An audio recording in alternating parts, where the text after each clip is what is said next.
Welcome to Facts TV News, where everything is true. Jamaica News in Review. Man shot to death after his dog bit his neighbor.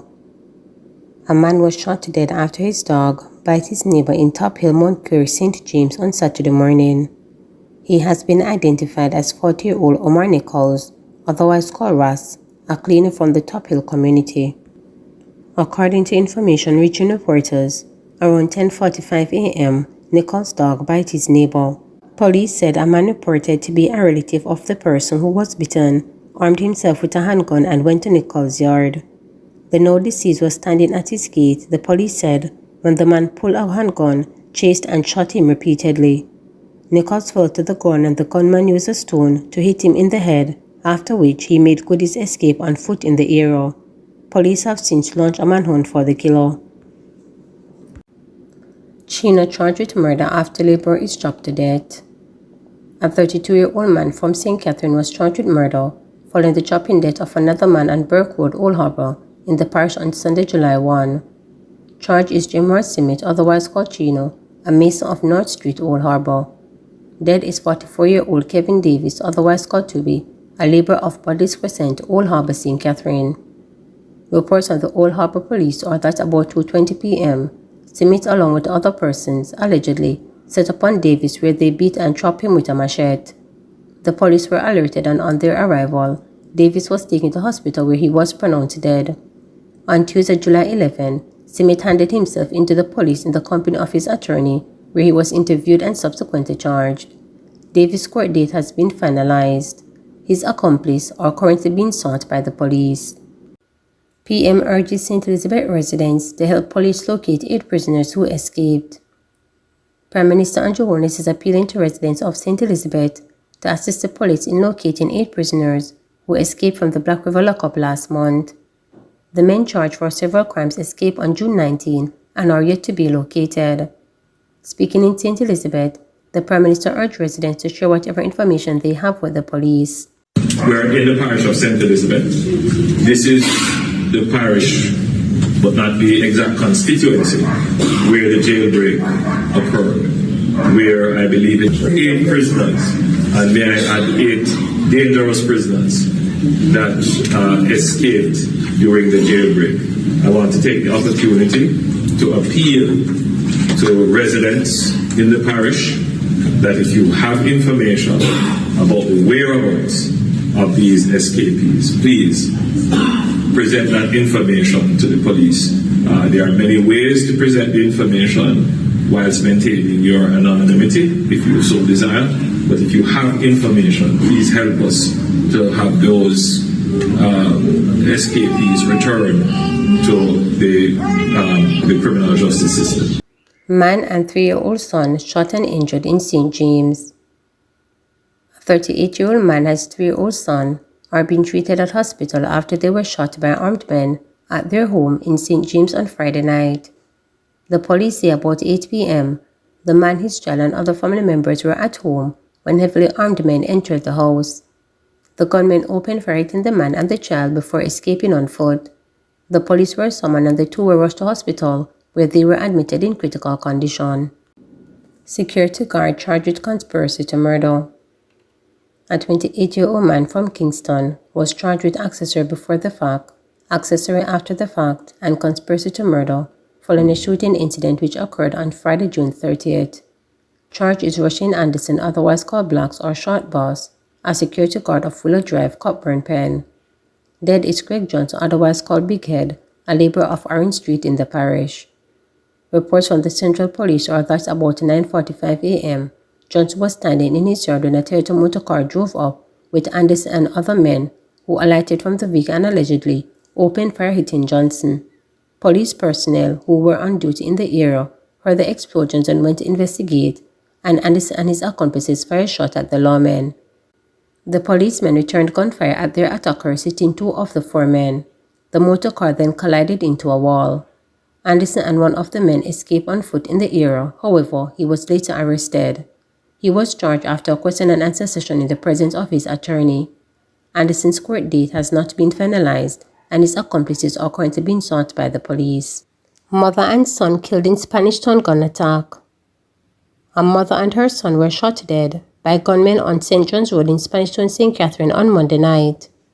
They have been identified as 50-year-old Georgia Coleman, a businesswoman from St. John's Road, and Jerome Justin Walters, 21, a bus conductor from Railway Lane, both in Spanish Town.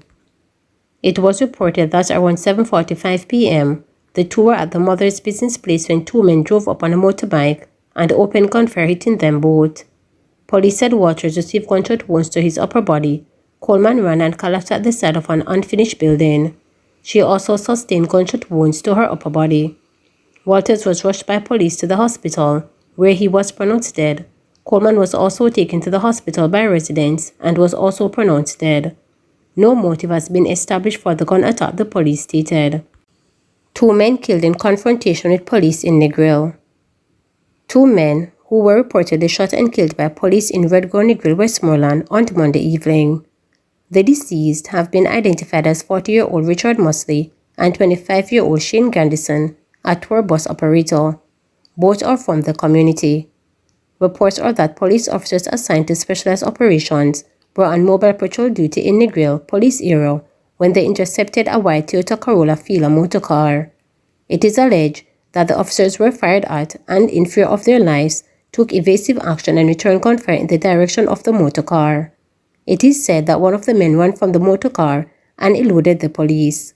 When the shooting subsided, Mosley and Grandison were seen suffering from gunshot wounds. They were rushed to the Savannah Lamar Public General Hospital, where they were pronounced dead on arrival. Grandison's family and friends have since taken to social media to dispel reports that he was a gunman. The police are reporting that one Glock 19 pistol with a magazine containing 2 9mm rounds was found on the scene. No police officer was harmed during the incident. Residents protest police killing of 2 men in Spanish Town, call for Indicom probe. Residents of Garden Pen in Spanish Town, St. Catherine, took to the street Sunday to protest the killing of 2 men in their community by the police. The 2 men were reportedly shot and killed while at their home on Kennedy Lane around 8:30 a.m. Sunday. It is understood that the police were said to be conducting a special operation in the community at the time of the incident. Approximately 30 residents could be heard wailing and yelling out of the residence shortly after the incident as they accused the police of murder. According to the residents who identified the deceased only by their street names, Colin and Theo, the men were in their bed sleeping and they were fatally shot. They were not outside. The men were inside asleep. I threw them window. Them shot them. Mercy, mercy, cried a community member. Gunman don't sleep till sun hot. Father God, away you day, added another. The residents called for the intervention of the Independent Commission of Investigations Indicom into the matter as they swarmed the cops, chanting and wailing for justice. Indicom recently reported a significant decrease in the number of people killed in confrontation with members of the security forces over the last decade. PM promises to assist St. Elizabeth Farm with purchase of donkey. Prime Minister Under Holness has promised to assist a St. Elizabeth Farm with the purchase of a donkey to help with transportation needs. The farmer made the appeal to the Prime Minister during his recent visit to the parish to hand over a house to a resident under the Government Housing Opportunity Production and Employment Hope program. During the exchange between the female farmer and the Prime Minister, part of which was captured on video, it was noted that a donkey was a viable alternative to the exorbitant costs associated with other forms of transportation, primarily driven by the poor road conditions in the area. In speaking with the woman, Holness inquired as to where donkeys were sold and the cost. The woman shared that they were available in the community at a cost of approximately $100,000. There is nothing wrong with asking for a donkey. The donkey has been a constant feature of our agriculture from day one and has been the beast of burden and is quite good at it. So nobody should look down on your request. Your request is taken seriously by me and your MP. I am going to make a contribution to it, and your Member of Parliament, I am volunteering him to make a contribution so you will get your donkey, said Holness. You are going to get it. I am going to make sure you get it, he added. In a subsequent post about the matter online, Holness shared that he understood the vital role farmers play in the economy, noting that his administration was determined to provide the necessary support to enhance their livelihoods. Pregnant woman charged with murder gets $400,000 bail. 18-year-old bartender Rachel Watson of Mount Ugly, St. Andrew, who is charged with murder, was granted bail in the sum of $400,000 with authorities when she appeared in the Kingston and St. Andrew Parish Court. She is charged with the murder of 29-year-old Ryan West of Mount Ugly. The allegations are that the accused, who is also known as Miss Jane, and the deceased had a dispute on July 8, and a knife was used to stab him in the upper body. Watson, who is being represented by attorney at law Alicia Robb Cunningham, is to return to court on September 13. In making the bail application, Robb Cunningham asked the judge to take into account the age of the accused and the fact that she is pregnant. She also submitted that Watson was not a flight risk and will turn up for court. The judge, in granting bail, ordered Watson not to contact witnesses in the case and to relocate from her present address. Tattoo artist charged with fatal stabbing of Portland businessman. Detectives from the Port Antonio Criminal Investigations Branch arrested and charged a tattoo artist for the stabbing death of a man on Harbor Street in Portland on Monday. The deceased has been identified as 56-year-old Robert Grant, a businessman of Harper Lane, Port Antonio in the parish. Charged is 28-year-old Riston Roman, otherwise called Gaza, of Red Hills Road in Port Antonio, Portland. Reports are that about 4:05 p.m., Grant was conducting business in a store when he was pounced upon by Roman, who was armed with a knife. The argument developed between them and a tussle ensued. During the tussle, Roman inflicted several wounds to Grant's upper body. The police were alerted, and on their arrival, Grant was assisted to hospital where he was pronounced dead. Quick police action led to the apprehension of Roman in the vicinity of the scene.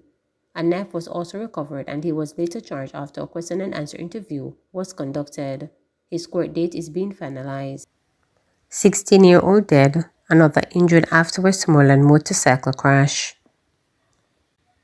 A 16-year-old boy is dead and another is nursing injuries following a motorcycle accident in Belmont, Westmoreland on Sunday afternoon. The deceased has been identified as Carlos Gitters of Rowtown, White House in the parish. It is reported that Gitters, along with the pillion, were heading into the direction of Savannah Lamar when, upon reaching a section of the roadway, Gitters lost control of the motorcycle, veered right and collided with a Mitsubishi Prado that was heading in the direction of White House. Both Gitters and the pillion fell from the motorcycle. Gitters died on the spot while the pillion was rushed to the Savannah Lamar Public General Hospital. Gitters' grandmother, Sylvia Gitters, told reporters that her grandson was due to celebrate his birthday in a week. July 24 coming, I'm birthday, him fi turn 17, a distressed Sylvia stated. Me have him for my baby. Him no really give any trouble. Me hear say a river them did go. When the accident happened, the distraught grandmother added. Sylvia told reporters that her daughter recently told her to book a ticket for him to spend holidays in the United States. Yes, me da go book him ticket. Him mother call me and tell me to book a ticket for him to go to America with his aunt, his grandmother recalled. Man stabbed to death in Ocho Rios. A man was stabbed to death in Ocho Rios, St. Anne on Sunday morning. The deceased has been identified as Omar Walker.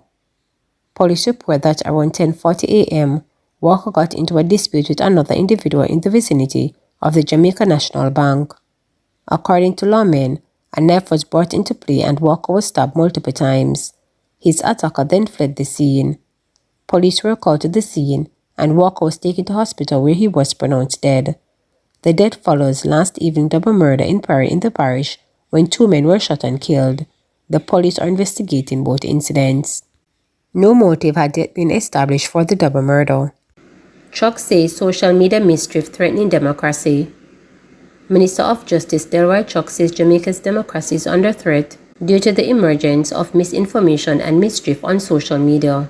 They have bloggers, malicious bloggers who use every possible abuse of the Prime Minister, the ministers, of persons in the society. And why do they do it? Do you know they make money to do so?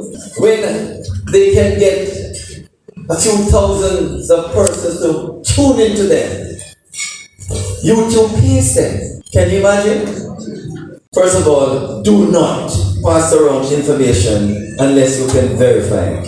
And moreover, a lot of information that you see circulating has very little merit. Be skeptical about what you hear and what you see on WhatsApp and also on social media. Democracy is a good thing. Democracy is something we must be proud of. It is the clash and competition of ideas and opinions. Nothing is wrong with the conflict of views. Views must contend, and hopefully the best will emerge. But at the end of the day, you, as sensible persons, must assess and really determine which views are correct. Please remember to subscribe, like, share, and